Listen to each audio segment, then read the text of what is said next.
The AFC has a history defined by movement and identity shifts that most fans tend to overlook.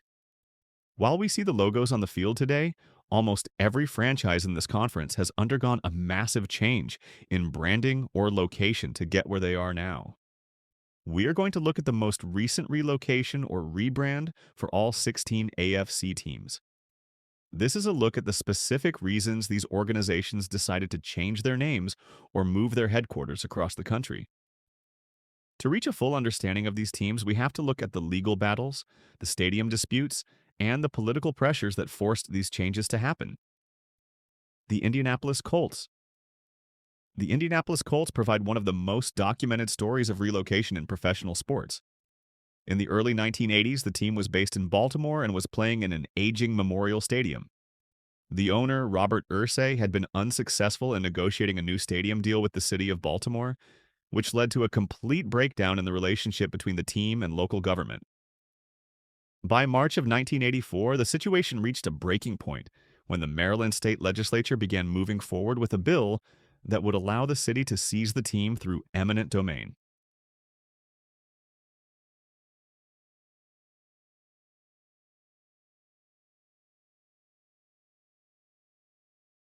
This was a legal process where the government could take private property for public use, essentially meaning the city of Baltimore was attempting to take ownership of the team away from Irsay.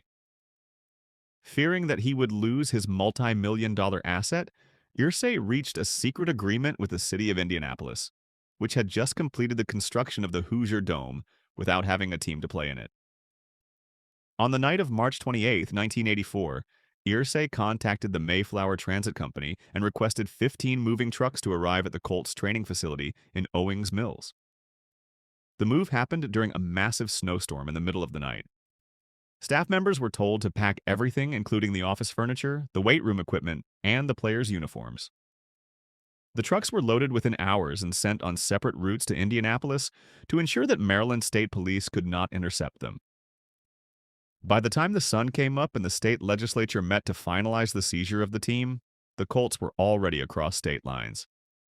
This event changed the landscape of the NFL and left a bitter legacy in Baltimore that lasted for over a decade until they eventually secured a new team. The Tennessee Titans.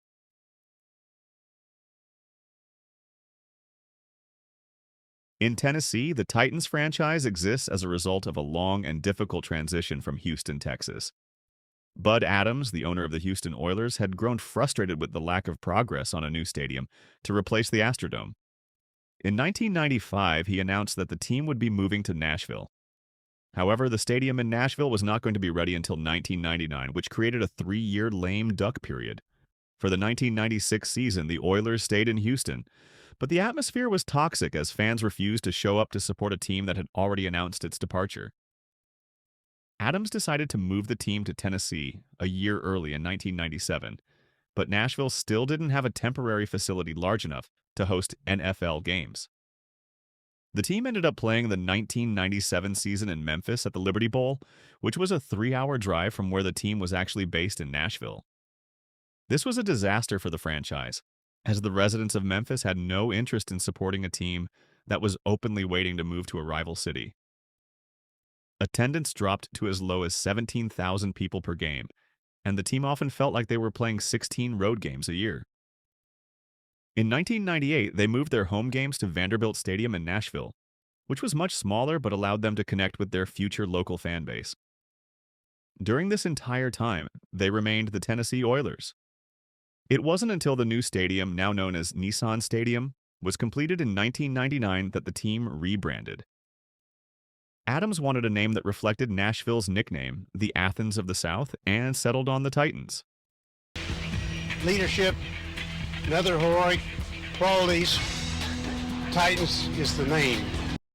This rebrand coincided with the most successful season in franchise history, ending in a trip to Super Bowl 34. The Jacksonville Jaguars.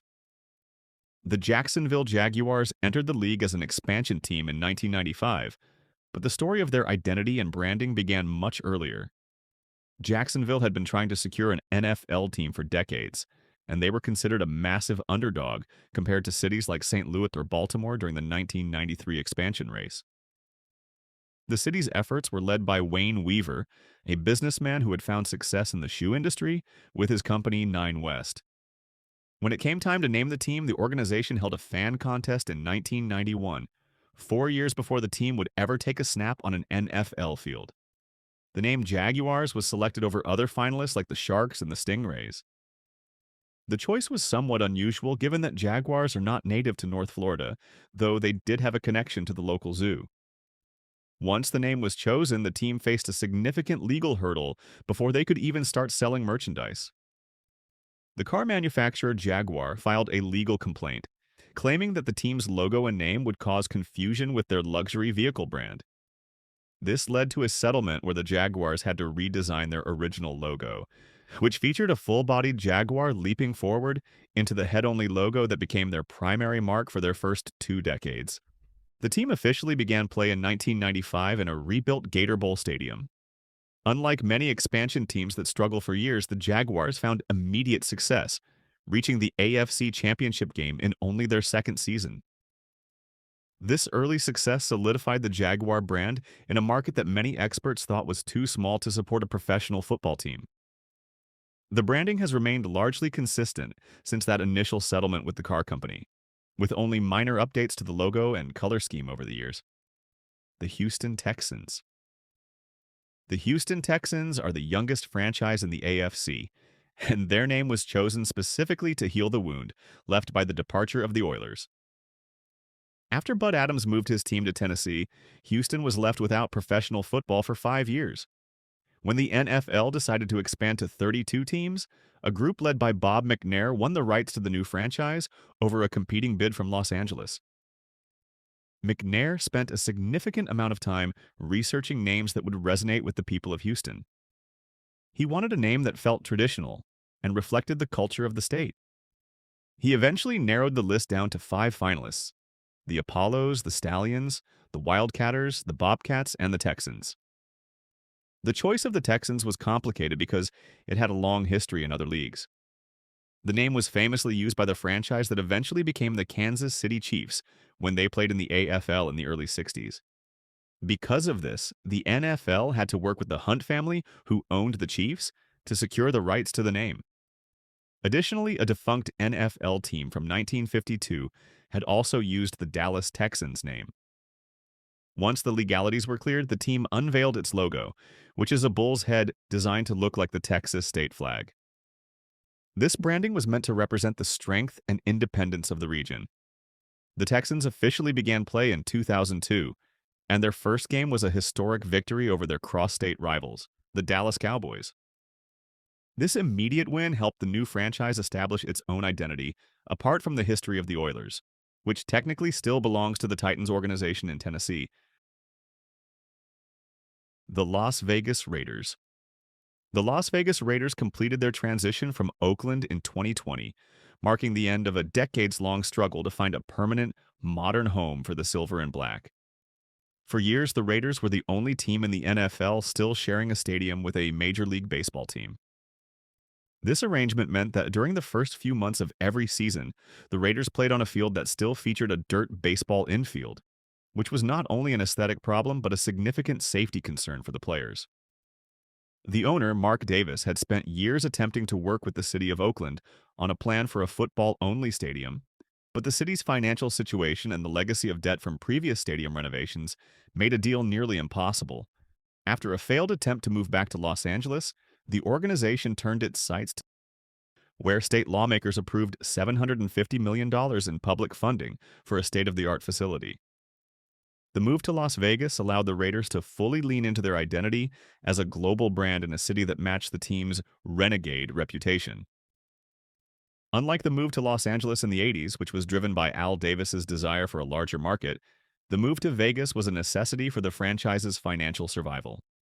Allegiant Stadium, often referred to as the Death Star by fans, provided the luxury suites and modern amenities that the outdated Oakland Coliseum lacked. While the move was heartbreaking for the loyal Raider Nation in Northern California, the franchise has maintained its branding and colors. proving that the identity of the Raiders is tied more to the shield and the silver and black than to any specific city.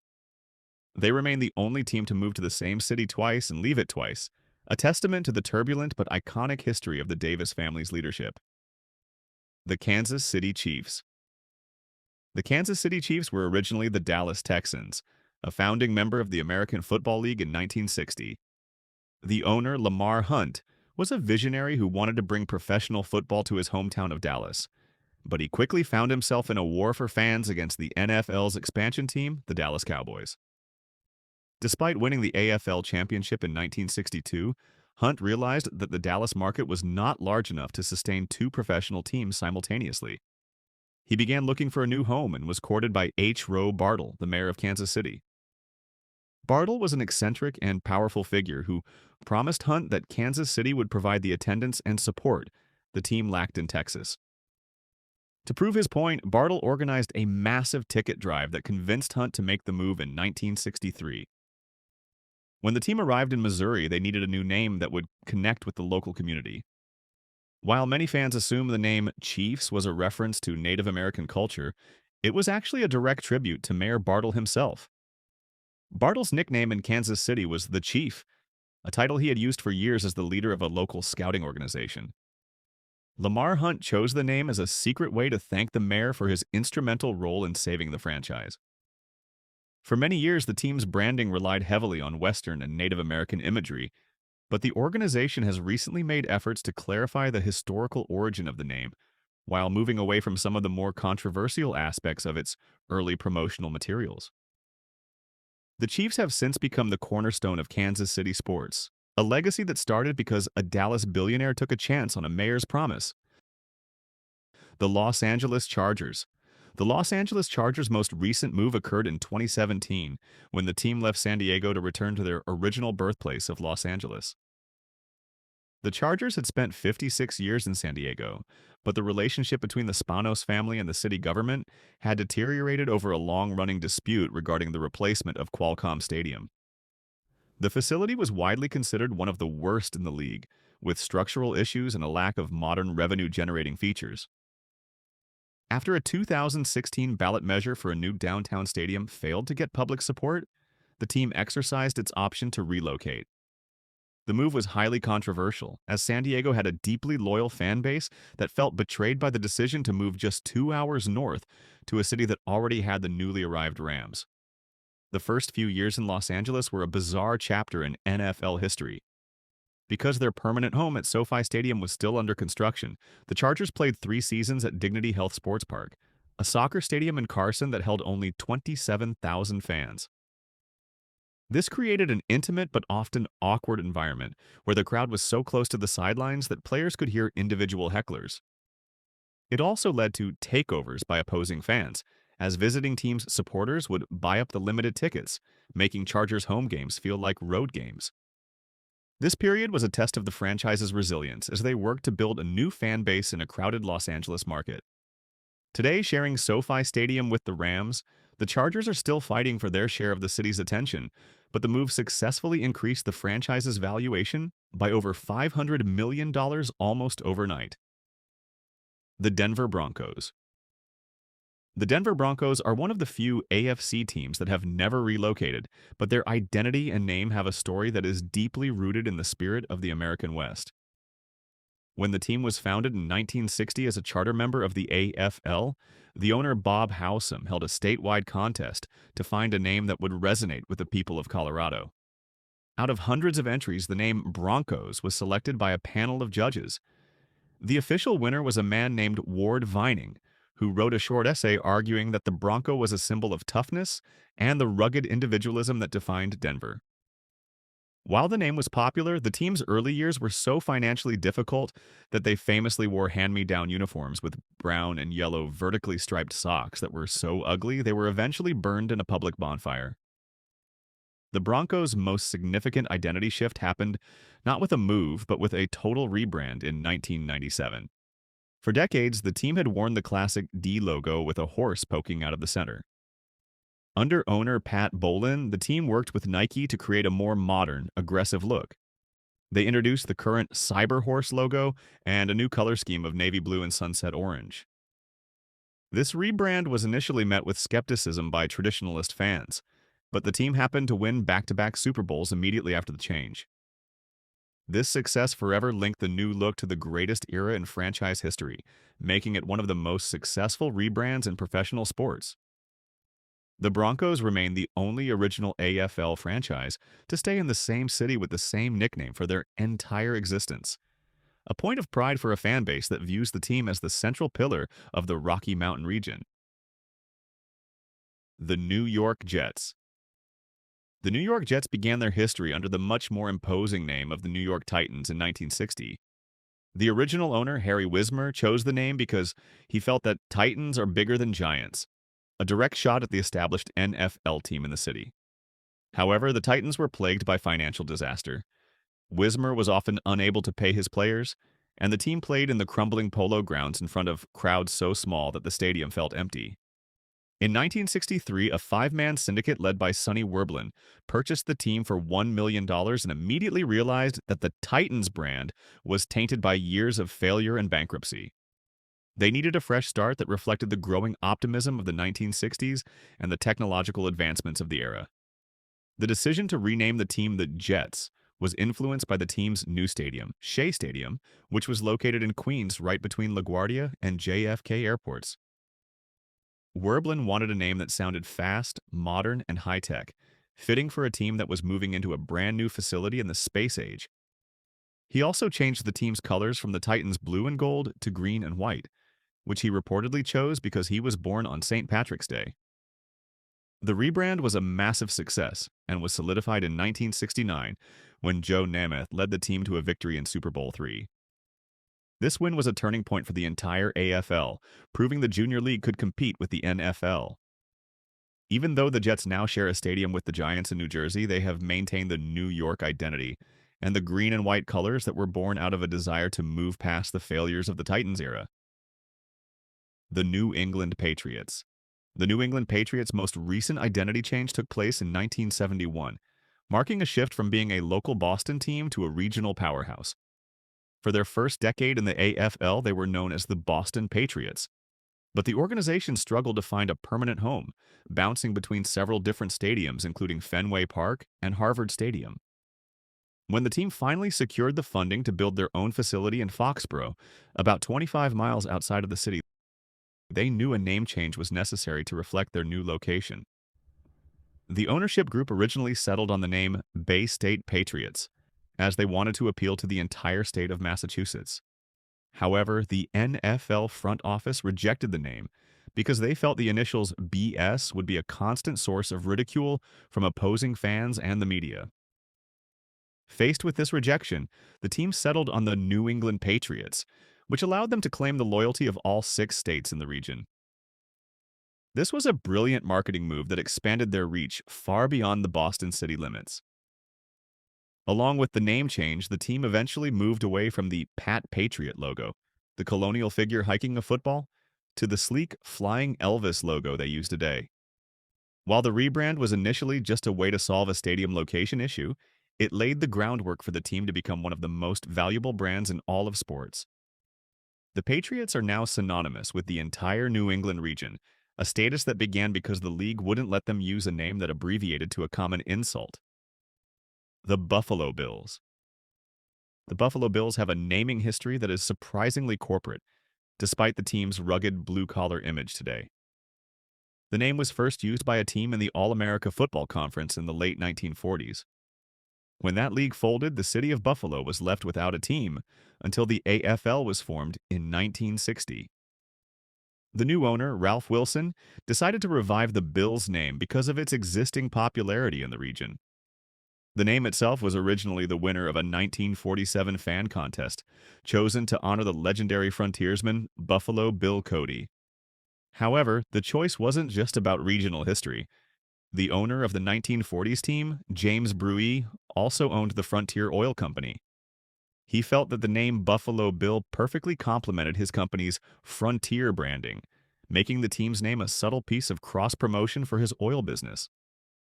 When Ralph Wilson brought the name back in 1960, he leaned into the Western theme, using a simple red bison as the logo. It wasn't until 1974 that the team introduced the iconic Charging Buffalo logo with the blue streak that they still wear today.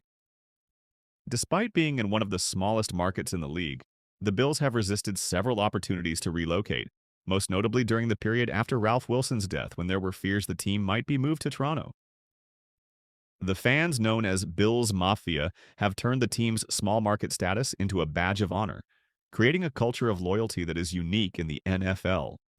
The team's identity remains tied to the history of the AFL and the legacy of Ralph Wilson, who insisted that the team belonged to the people of Buffalo rather than a corporate conglomerate in a larger city. The Miami Dolphins.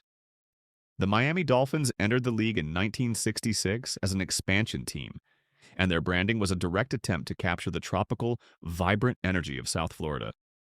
After the failure of a previous team called the Miami Seahawks, owner Joe Robbie wanted to ensure that the new franchise had deep roots in the community from day one.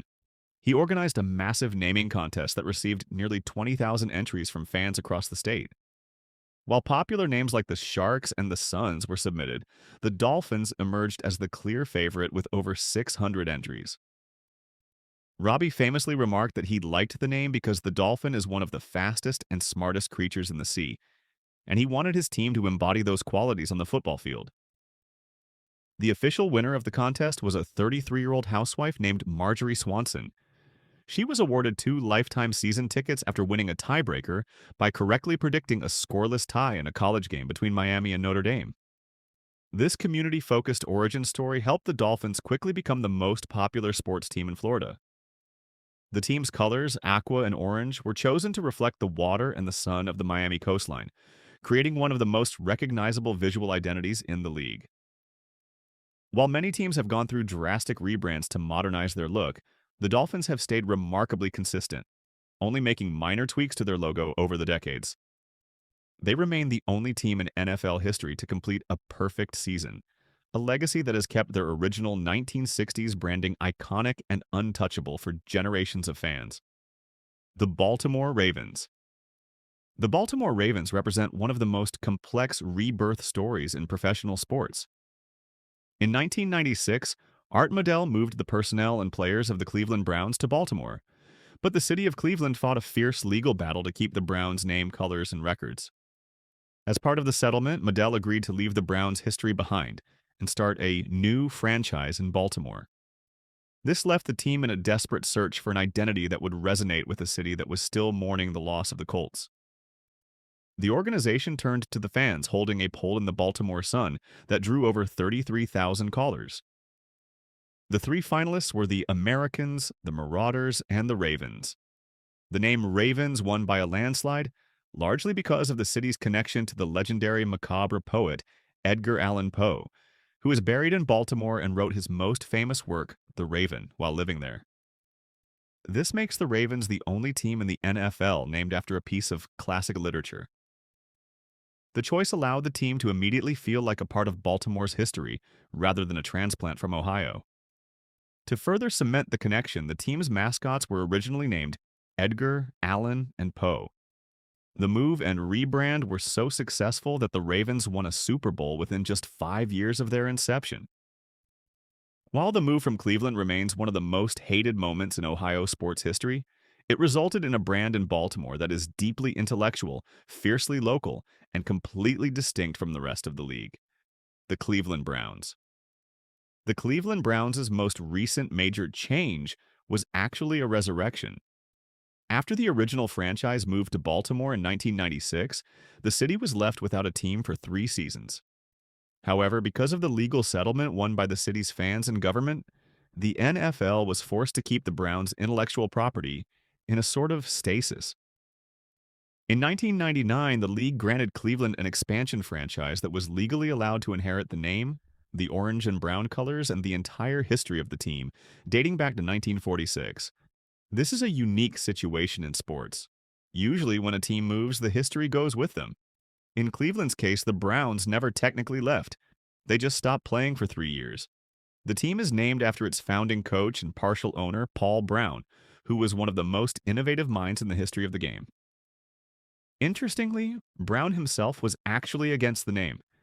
He originally wanted to call the team the Panthers, but he found out that a failed semi-pro team in Cleveland had already used that name, and he didn't want to be associated with failure. The fans and the local media pushed for Browns until he eventually relented. When the team returned in 1999, the ownership group made the conscious decision to change almost nothing about the branding, keeping the logoless orange helmet as a symbol of the team's blue-collar tradition.